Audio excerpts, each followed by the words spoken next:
Hello and welcome to my review of Yamaha's new for 2021 MT09.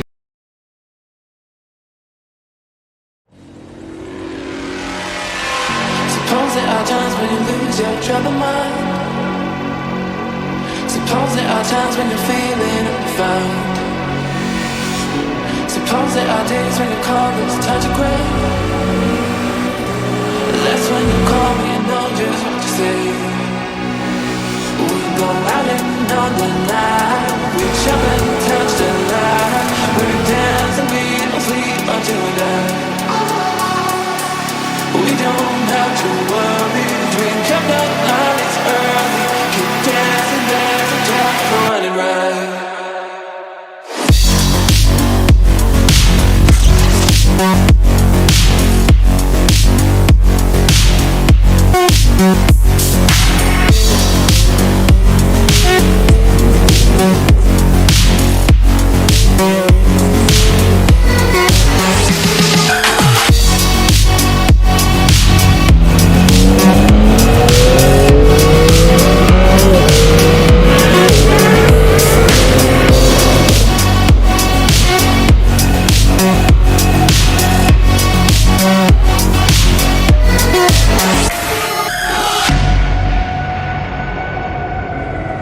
So just when you thought you knew what an MT looked like, Yamaha go and change it all up, drastically redesigning the bike from the ground up. Now 90% of that is brand new parts, but there's still 10% roughly that is bought in from the old bikes. There's a few nuts and bolts here and there which come from previous models. Now I know what you're thinking. Yes, it looks like a cycloptic monster, but beauty is beholden to the age of the eye. In 5 years' time, this is going to be the new traditional look for all MTs, and we won't even remember the previous versions.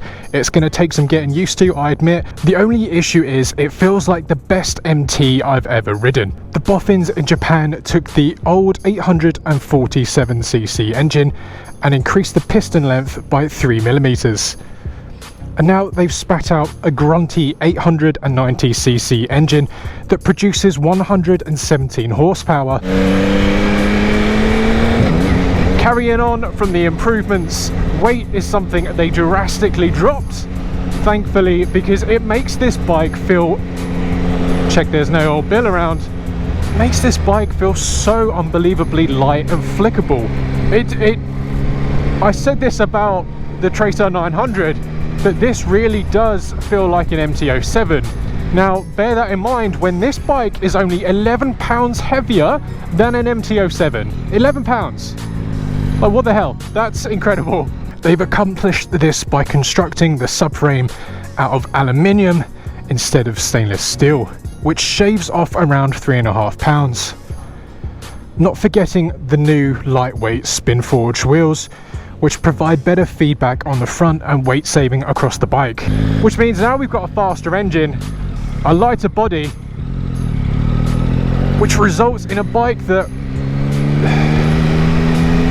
has a scary amount of speed at the throttle. If you go on the crossing, I can certainly stop for you. One twist of this thing and you feel the front end getting light. I've watched a couple of reviews of people talking about this bike, and people say, oh, compared to the old MT09, because the suspension on the front has been chopped down 3 centimeters, giving you about an inch lowered on the front of the bike. It kind of helps keep the bike down, stops from giving that light shuddery front wheel when you accelerate hard. But I mean, I come from an R1, I'm used to that, and I've got to say I feel it a hell of a lot on this bike.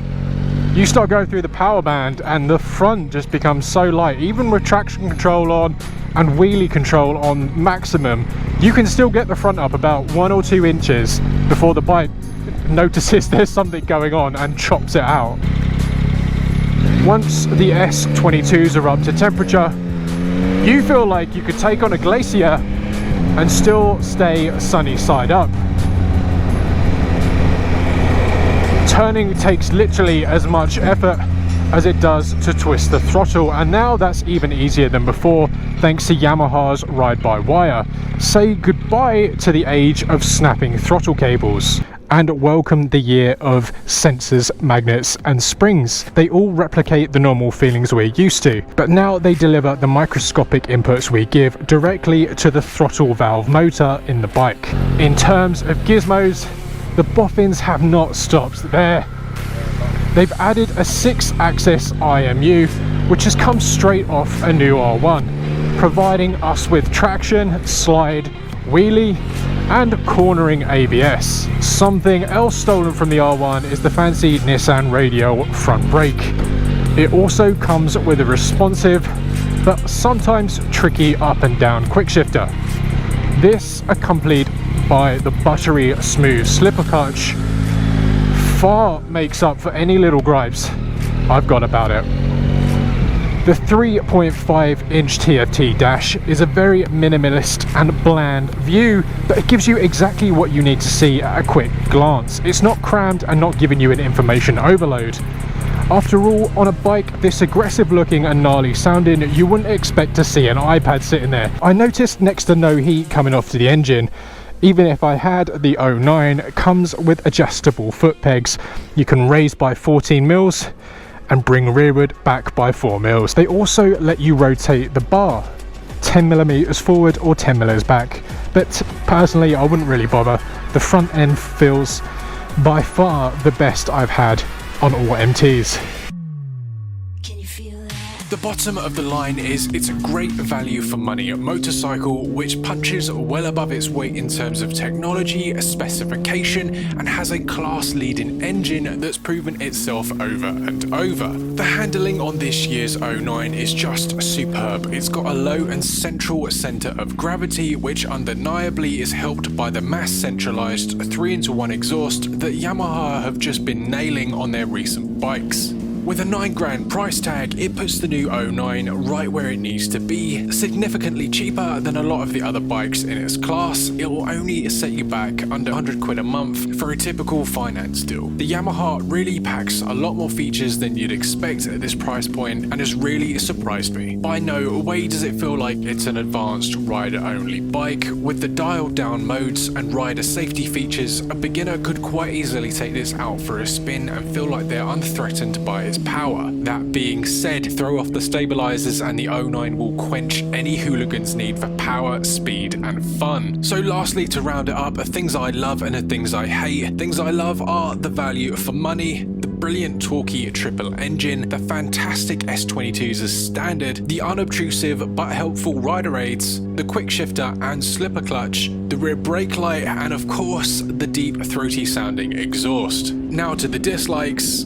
The limited steering stock, I feel like I'm turning a Panigale instead of a naked Yamaha. Some areas strike me as unfinished, mainly that rectifier under the seat. The rear shock reminds me of the older MT07 that I used to have. It was very wallowy and felt like I was riding a sofa. Although it's got adjustable preloads, it definitely feels like it's good enough for the job, just about. It's got a reasonably small 14-litre petrol tank, which will get you at a push 150 miles, but realistically, riding like I was getting 110 miles out of a tank. And lastly, the seat isn't the most comfortable and it is a tad on the thin side. But the big question should be, would I buy this motorcycle? And if I had £9,000, I definitely would. It's a great bike, it will not leave you disappointed. If you're going down the motorway, which, let's be fair, these naked 900cc bikes aren't designed for motorway miles. If you want that, get a GSA or something. These are for windy, fast country roads, city blasting, and if you do need to go on the motorway, it can. Of course, I did over like 100, 200, maybe about 250 miles when I had it on fast motorway roads. And yeah, from my experience, don't wear a peaked helmet because you are just in need of a chiropractor after all of those miles.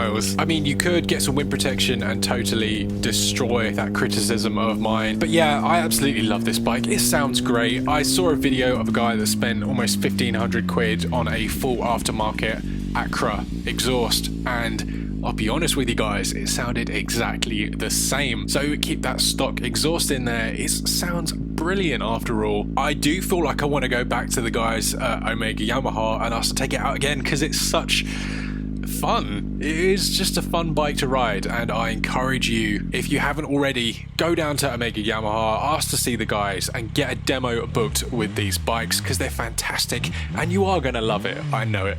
Guys, thank you so much for watching. You've been awesome. I've been legit. I'll see you in the next one. Oh, there's so many rocks, man. Yeah.